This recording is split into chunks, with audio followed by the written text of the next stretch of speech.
Hello? Napakasipag nating congressman sa ikalawang distrito ng lungsod ng Parañaque. Actually, ang kanyang mga programa talagang gumawa ng ingay, not just in the entire city of Parañaque, but as well as sa buong Pilipinas and even dito sa National Capital Region. Talagang over the years ay ang kanyang mga programa at proyekto ay nag-benefit yung mamamayan ng Parañaque, but more importantly, yung kabataan being the next generation ng ating bansa. Kaya naman tayong lahat ay nagpapasalamat sa kanya, lalo na ngayon, dahil kasama natin siya sa pagdiriwang ng inyong induction ng mga bagong kabataan dito sa Lopena Sportsville. Kaya without further ado, ay tinatawagan na natin upang magbigay ng pagbatit mensahe sa ating lahat, Congressman Roylo Goles. Thank you. Maraming salamat, Kagawad Joms Eugenio, natin ang ating perennial MC. Pag sinabing perennial MC, tinuturing siya na pinakamagaling mag-MC sa buong barangay, marahil sa buong Parañaque. Ang ating pinagmamalaking Kagawad Joms Eugenio. Ang binabati ko rin ang aking kasama, nagsalita kanina, batang-bata pero talagang napakahusay na ang kanyang track record. Huwag niyo siyang kalimutan at siya ay maging modelo ninyo sa inyong mga proyekto sa mga darating na panahon. Ang ating pinagmamalaking konsihal sa 2nd District ng Parañaque, Benjo Bernabe. Bumabati rin ako sa mga kagawad, isa pang kagawad na nandito, Kagawad Ray Cirujano. Batang-bata pa kasing bata ninyo sa laki. At ako'y bumabati sa inyong advisor na presidente ng inyong asosasyon dito, Noli Respicio. Noli, nabibisita ko si Noli sa kanyang bahay at hinahangaan ko ang kanyang mga gawain doon, yung mga copies na export quality. At binabati ko rin ang mga SK kagawad na nandito sa pamumuno ng SK Chairman ng Barangay San Antonio, si SK Josel Malilin. At pinag-uusapan ng SK. Alam niyo ba, meron pong panukalang batas sa SK tungkol sa SK sa Kamara de Representantes. Ang panukala ay i-abolish na ang sangguniang daan. Alam niyo yan, di ba? Alam niyo yan. Meron pong ibang nagpanukala. Tahimik po ang ibang kongresista dito sa panukalang ito. Nung pinag-usapan namin sa Committee on Local Government, yung nagsasabi na meron siyang simpatiya sa kabataan, tahimik, hindi sumipot, pero ang inyong congressman dito sa 2nd District ng Parañaque ang nanguna na tumutol dito sa pag-abolish ng SK. At ang sabi ko, at kailangan sa sangguniang kabataan ay hindi po abolisyon, kundi reforma at pagpapalakas. At yan ang tema ng aming direksyon ngayon doon sa Committee on Local Government sa pamamagitan ng aking panukala. Yan ang dinala ng Committee on Local Government, yung panukala na yan ni Congressman Roylo Goles para palakasin ang SK bilang pakilala sa kakayahan at kontribusyon ng mga kabataan sa pagpaunlad ng ating bansa. Hindi lamang ng ating komunidad, kundi ng ating bansa. Kaya ako naman ay nagbibigay galang din sa pamunuan ng itong bagong organisasyon natin, Lopena Sportsville Youth Organization, sa pamumuno ni Gigio Lumen, ang ating presidente. Palapakan natin. Alam nyo, sa siyensya, ang lumen, alam nyo ba kung ibig sabihin ng lumen? Liwanag. Liwanag yan. Pag yung mga bagong camera, pag tinitingnan ko ano yung kalibre ng pagpapaliwanag, ang pagbilag yan, lumen. Meron ang Luminox yata o Luminox na camera, di ba? Merong bago na isa sa pinakamahusay. Kaya ako'y nagbibigay galang sa inyong presidente ulit, si Gigio J. Lumen, ang Vice President, Julio Montilla, Secretary Diana Guden, at si Diana, paki-acknowledge lang para mas lalo natin makilala. Treasurer, Mary Graham Cruz.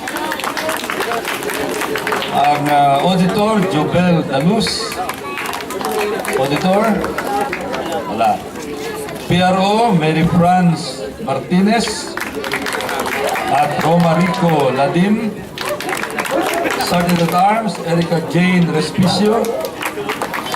Samira Bagundang, Zoe Encio, tama ba pronunciation mo? Zoe o Zoe?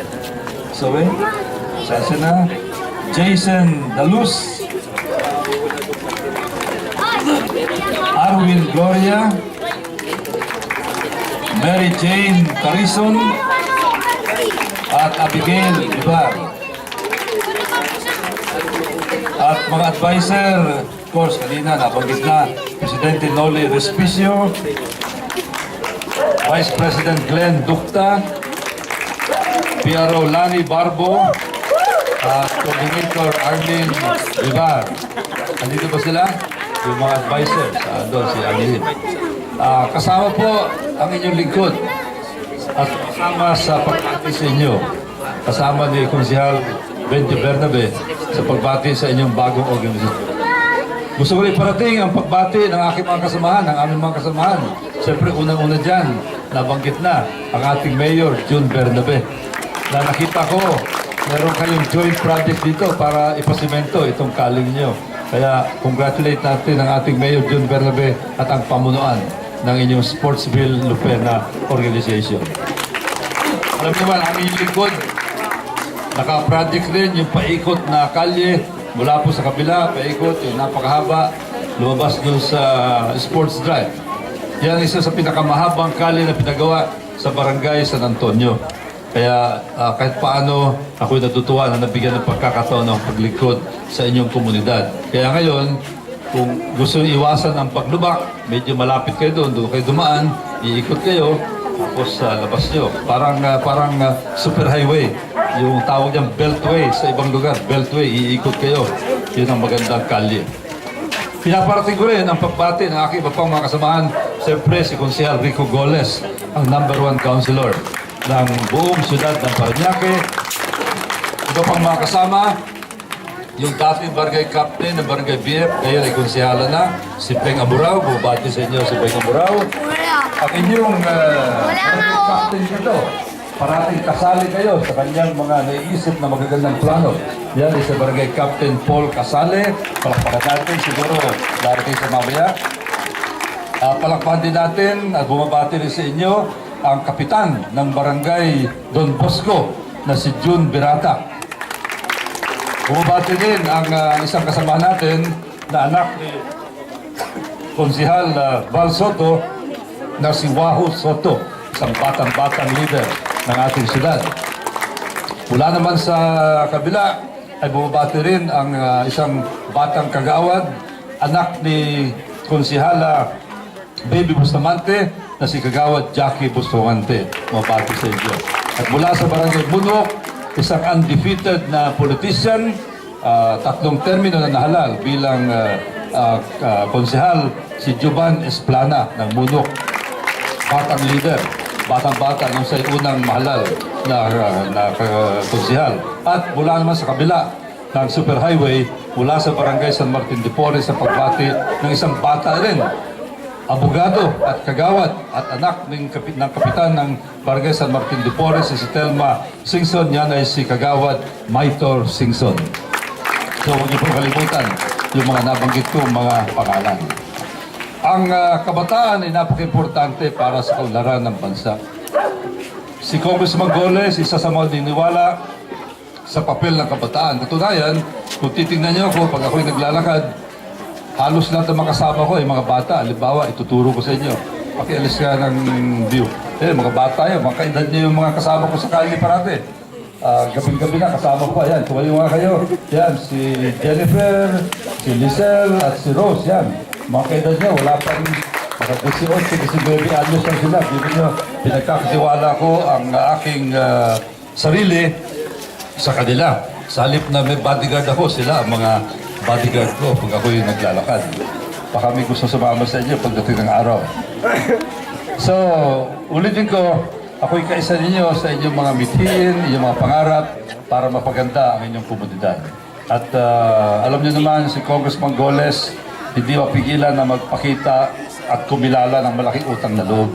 Alam niyo, sa lahat ng eleksyon na sinalihan ko bilang congressman, mula pa noong 1992 95, ang iba sa inyo, di pa pinapanganak. 98, bumalik ako noong 2004, 2007, at 2010. Si Congressman Goles parating na nanalo ng landslide dito sa loob ng barangay San Antonio, kasama ang 4th State, kasama dito sa Sports Drive, at ako sa Lupena, at ako nagpapasalamat sa inyo sa patuloy niyong pagtulong kay Congressman Roy Goles.